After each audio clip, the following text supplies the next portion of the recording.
Hello everyone. In this video, we were going to discuss to you about the global demography. But first, what is global demography?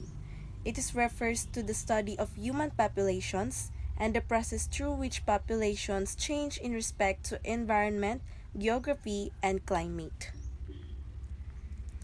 The global population, which stood at just over 2 billion in 1950, is 6.5 billion today. The births is rampant that increased 4.5 billion from then to now. Middle ground projections suggest the world will have 9.1 billion inhabitants in the year 2050, when growth will be approximately 34 million a year. It is really fascinating how births will influence the future. Baby booms have altered the demographic landscape in many countries, as the experience of several regions of the past century show an initial fall in mortality rates creates a boom generation because high survival rates lead to more people at young age than in early generation. We all know that baby boomers, the generation of people born during the surge in births in the United States and other countries in the year immediately following World War II. The United States experienced a greatly elevated birth rate, adding on average of 4.24 million new babies to the population every year between 1946 and 1964. This generation of baby boomers was the result of a strong post-war economy in which Americans felt confident they would be able to support a larger number of children. Boomers also influenced the economy as a core marketing demographic for products tied to their age group from toys to records. When fertility falls and the baby boom stops, the age structure of the population shows a bulge. The baby boom age cohort created by the monosynchronous falls in mortality and fertility. But keep in mind that of the 76 million babies were born in the United States during the baby boom years 1946 to 1964, only 65.2 million of those babies were still alive in 2012, and the baby boom age group ages 50 to 68 in 2014 stood at 76.4 million in 2012, with immigrants included in the count. Classic demographic transition. Mortality decline. Mortality means death, so in this section I'm going to explain what are the factors that causes declining in mortality. There are three factors. The first factor is reduction in contagious and infectious disease that are spread by air or water. Example of this is preventive medicine like smallpox vaccine, public health measures, quarantine measures, improvements in nutrition, innovations in storage and transportation that permitted. The second factor is high-income countries having the potential mortality reduction due to the reduction in infectious disease and more exploration on scientific advancement that could prolong life. Example of this is the chronic and degenerative diseases, biomedical researches, stem cell, and etc.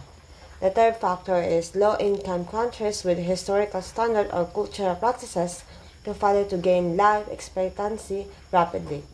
Example is the two examples of this country is that India and China.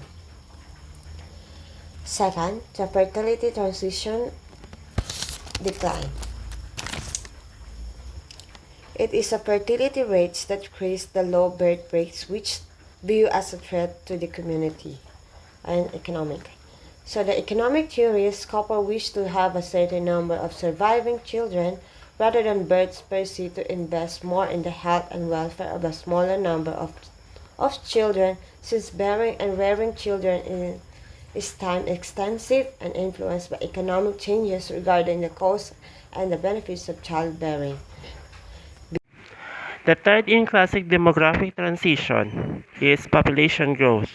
The combination of fertility and mortality as determinants of population growth. The projections are regularly prepared by the United Nations and the U.S. Census Bureau by careful measurement and inspection of trends and current levels and a distillation of historical patterns of decline for fertility and mortality. Developed countries' population is nearly flat with population decrease like in Europe and Japan. Less developed countries' population is increasingly fast-paced. Least developed countries' population with the greatest proportional gains. Some consequences of the demographic transition. Number one, families. Parents with fewer children are able to invest more in each child, reflecting the quality-quantity trade-off, which may also be one of the reasons parents reduce their fertility. Older people become more available for more activities. Second, health. Trends in health, vitality, and disability are of enormous importance for the economic and social consequences of aging and indeed for human welfare more broadly. Third, economic pressure. Increasing proportion of elderly are exacerbated in more developed countries by dramatic declines in the age at retirement. In some countries like the United States, population aging generates more intense finance pressures on publicly funded health care system that it does on pension system. This would also result to slow labor force growth. Last, migration. As population growth has slowed or even turned negative in the more developed countries, it is not surprising that international migration from the third world countries has accelerated. Common reasons for expatriation or people mobility. According to internations.com 2017, an international global website for expatriations, opportunity, and their common dilemmas, there are many reasons where people move from one place to another. Some expats will be moving to foreign lands only reluctantly to spend a few months or a couple years abroad.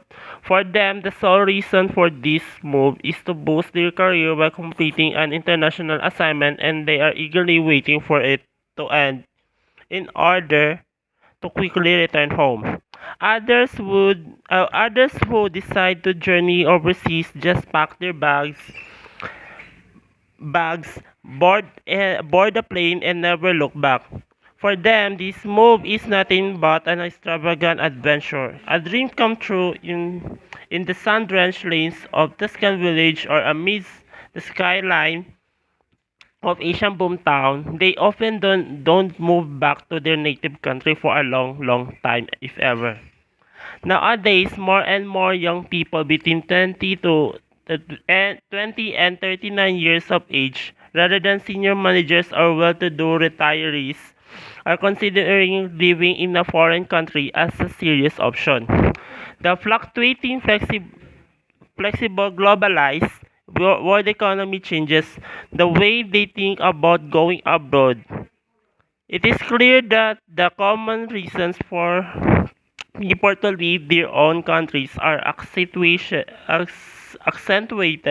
with their financial status, their dreams, their search for new adventures using different experiences. People wanted to test their global competitive either by means of work, study, or leisure. That's all. Thank you.